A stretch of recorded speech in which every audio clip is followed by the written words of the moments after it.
Welcome to Classical Narrator. Today, we are diving into a story of ancient evil, teenage vengeance, and a book that breathes on the whispers of your darkest desires. Most people think of a diary as a place for secrets, but what if your diary started writing back? What if every hateful thought you scribbled down became a bloody reality? Stay with us until the very end, because the price of these pages is higher than anyone could imagine. And the final twist proves that once you open the devil's diary, you can never truly close it. The discovery in the dirt. Our story begins on a night thick with tension and the unmistakable smell of ozone hanging heavy in the autumn air. Best friends Dominique and Ursula are not your typical popular girls. They are outcasts, the kind of teenagers who learned early that cruelty comes in whispers and sideways glances. Ursula carried the deeper wounds. Her father had abandoned the family when she was 12, leaving behind nothing but unpaid bills and a mother who drowned her grief in silence. At school, she became invisible until someone needed a target. Dominique was her anchor, the only person who saw past the armor of black clothing and bitter sarcasm to the frightened girl beneath. On this particular October evening, they found comfort in the shadows of St. Jude's oldest cemetery rather than the bright, mocking lights of the homecoming dance. As they walked between crumbling headstones, the storm that had been threatening all day finally unleashed its fury. The sky bruised purple and black. Thunder rolled across the hills like the growl of some ancient beast awakening from slumber. Then came the lightning. A massive bolt struck a centuries-old grave, marked only with a weathered cross, splitting the earth with a deafening crack. The girls stumbled backward, shielding their eyes from the blinding flash. When the smoke cleared, they saw it, a gaping wound in the ground, still smoldering. And there, resting in the crater, as if it had been waiting for precisely this moment, was a book. The binding appeared to be ancient leather, cracked and weathered by centuries, but as Ursula looked closer, her stomach turned. The texture was wrong, too smooth in some places, with visible pores that looked disturbingly like human skin. There was no title embossed on the cover, no author's name, just a heavy, pulsating presence that seemed to push against the air itself. Dominique felt it too, a wrongness that made her want to run. "We should leave it," she whispered, her voice barely audible above the dying thunder. But Ursula felt something different, an inexplicable pull, a whisper in the back of her mind that sounded almost like her own voice, telling her that this book understood her pain. She reached into the dirt and claimed it. The moment her fingers touched the cover, a spark of cold electricity shot through her arm. She gasped, but did not let go. When she opened the book later that night, the pages were blank, pure, pristine white, like fresh snow waiting for footprints. But as her fingers brushed the paper, she understood with terrible certainty. This was not just paper and ink. This was a vessel waiting to be filled. The first drop of ink. The next morning at St. Jude, the atmosphere was the same as always, suffocating. The fluorescent lights buzzed overhead like insects, and the hallways smelled of cheap floor cleaner and teenage desperation. Heather Mansfield ruled St. Jude High with the casual cruelty that beautiful people often mistake for charm. Her father owned half the businesses in town, which meant teachers looked the other way when she transformed the cafeteria into her personal coliseum. Today, Ursula was the gladiator chosen for slaughter. It started with a whispered comment about Ursula's second-hand clothes, Then came the accidental collision that sent Ursula's lunch tray crashing to the floor. But Heather wasn't satisfied with simple humiliation. She had found something precious, a crumpled note that Ursula had written, a desperate confession of loneliness addressed to no one. Heather read it aloud to the entire cafeteria, her voice dripping with theatrical pity. The laughter that followed was deafening. 200 students united in their relief that they were not the target. Ursula stood frozen, tears streaming down her face as something inside her cracked and went dark. That night, back in her room, Ursula was consumed by a white-hot rage that made her hands tremble. She opened the mysterious book and picked up a pen. Almost in a trance, she began to write, not sentences, but pure emotion translated into words. She wrote about wanting Heather to suffer. She wrote about wanting Heather to feel the pain of public destruction, of a broken body to match a broken spirit. As the ink hit the page, something horrific happened. The ink didn't just sit there. It began to sink into the fibers, glowing a faint, sickly red, the color of infected wounds, before disappearing entirely. The page was blank again, but Ursula felt lighter, as if the book had consumed her hatred and asked for more. The next morning, sirens shattered the usual Monday quiet. Heather Mansfield, the girl who seemed invincible, had been in a catastrophic accident. She hadn't simply tripped down her grand staircase. Witnesses said she moved as if pushed by invisible hands, her body twisting at impossible angles as she fell. Her spine was shattered in 3 places. She would never walk again. When Ursula heard the news, she felt no horror, only satisfaction, and deep in her backpack, the book grew warm against her skin. The addiction of power. Dominique was suspicious from the beginning. She had seen the look in Ursula's eyes when she heard about Heather. Not shock, but hunger. "It's just a coincidence," Ursula said when confronted, but her voice had an edge that Dominique had never heard before. The book was changing her. It didn't just grant wishes, it demanded them, feeding on negative emotions like a parasite that grows stronger with every drop of poison it consumes. Ursula began to transform.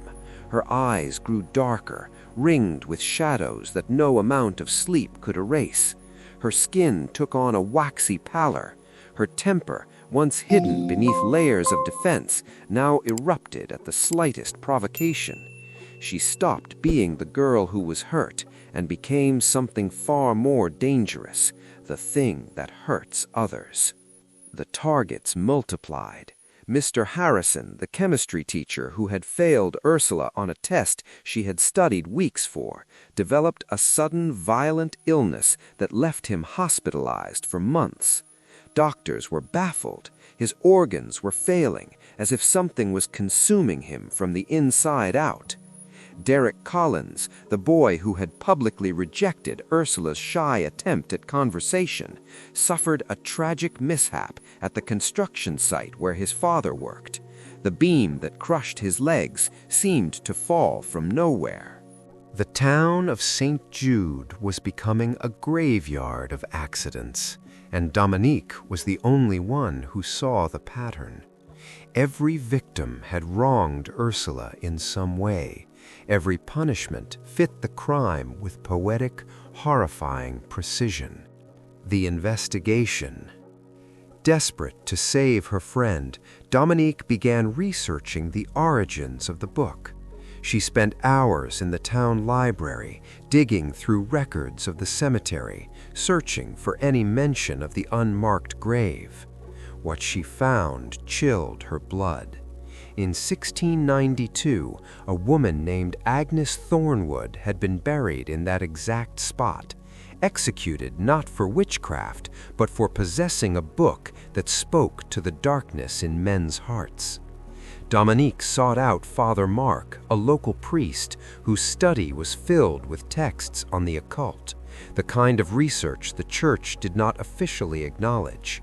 When she described the book, his weathered face went pale as parchment. "The Liber Diabolicus," he whispered, making the sign of the cross. "The devil's diary."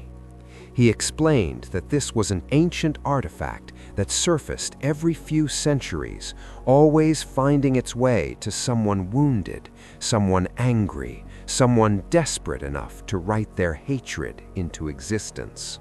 The rules were simple and terrifying. First, the book feeds on negative emotions. Hate, envy, spite, and despair are its nourishment. Second, every wish granted consumes a piece of the writer's soul, hollowing them out until nothing remains but a puppet for the book's will. Third, and most terrible, once the book is filled with enough blood and sorrow, it opens a gateway for something far worse than human evil, something that has been waiting, patient and hungry, on the other side. The descent into madness. Ursula was now a shadow of her former self. She talked to the book in whispers, carrying on conversations that Dominique could only hear half of. She slept with it under her pillow, her dreams filled with crimson ink and screaming faces. When Dominique confronted her, begging her to burn the cursed thing, Ursula reacted with supernatural strength, grabbing her friend's wrist hard enough to leave bruises, her eyes flickering with something inhuman. "You do not understand," Ursula hissed. "It's the only thing that's ever listened to me." The book began writing itself. Scrawled messages appeared in Ursula's handwriting, entries she did not remember making, describing things she had not consciously wished for. And then came the demand. One morning, Ursula awoke to find fresh words on the page, still glistening. "Dominique, she doubts. She must be silenced. Write her name." Ursula tried to resist. She threw the book in the garbage, only to find it on her desk hours later, pages fluttering as if laughing. She buried it in her backyard, but it appeared under her pillow that same night, warm and waiting. The accidents in town grew more frequent and more lethal. 3 people died in a single week. The local authorities were baffled, bringing in investigators who found nothing but impossible coincidences. Meanwhile, the air in St. Jude grew heavy and thick, as if the town itself was being slowly inhaled by something vast and hungry. The final confrontation. The climax arrived on a moonless night in the same cemetery where the nightmare began. Ursula stood before the shattered grave, the book open in her hands, whispering words in a language that predated human speech. She believed the book's final promise: complete the last page and she would have ultimate power. No more pain, no more victims. She would become untouchable. Dominique arrived armed with knowledge from Father Mark. She could not simply burn the book. Fire only made it stronger. The only way to break its power was to sever the bond between the book and its writer through an act of genuine, selfless sacrifice. A supernatural storm erupted as Dominique approached. The ground heaved and cracked. From the torn earth rose the spirits of those the diary had claimed, translucent figures with mouths frozen in eternal screams. Ursula turned, and Dominique barely recognized her. Her best friend looked like a corpse, animated by spite, her pen poised to write the final name. But Dominique did not fight hate with hate. She walked through the spectral chaos and reached out with love, reminding Ursula of who she was before the ink stained her soul. She spoke of summer nights catching fireflies, of shared secrets and pinky promises, of the girl who had saved Dominique from her own loneliness. For one crystalline moment, Ursula's eyes cleared. She saw what she had become, a monster feeding on the very pain that had created her. With trembling hands, she tried to tear the pages out. The book screamed. A literal ear-piercing human shriek erupted from the pages. The diary began to bleed, thick black ichor pouring from the binding like blood from a mortal wound. With a final desperate act, Ursula clutched the book to her chest and threw herself into the ancient well at the cemetery's heart. She fell into darkness, hoping to bury the evil forever. A massive explosion of dark energy threw Dominique backward against a crumbling mausoleum. And then silence, complete and absolute. Even the wind held its breath. The aftermath. Is it ever really over? The next morning, the sun rose on a quiet St. Jude. The string of accidents stopped as suddenly as they had begun. Ursula's body was never recovered, and the official story spoke of a troubled girl who had wandered into an unstable section of the old cemetery. Dominique was left to carry the truth alone, a weight that would mark her for the rest of her days. She attended a funeral with an empty casket and said goodbye to the sister she had chosen. But stories like this never truly end. As the camera pans across the ruins of the cemetery, we see the earth around the well begin to shift. The rubble stirs. Deep beneath the dirt, a hand, scarred and stained with ink that moves like living shadow, reaches towards the surface.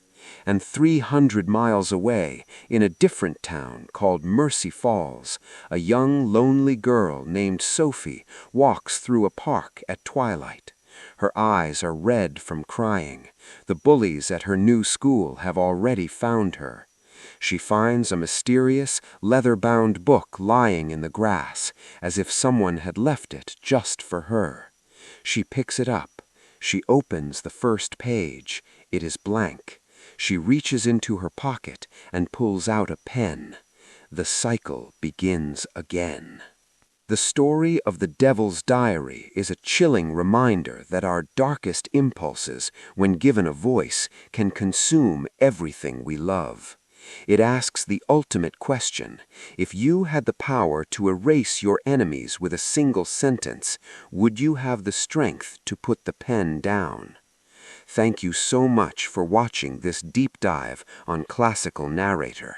If you enjoyed this journey into the dark side of the supernatural, make sure to hit that like button and subscribe to the channel. We have many more stories of the macabre and the mysterious coming your way. What would you write in the diary if you knew there were no consequences? Let us know in the comments below, if you dare. Until next time, keep your secrets safe and your diaries locked.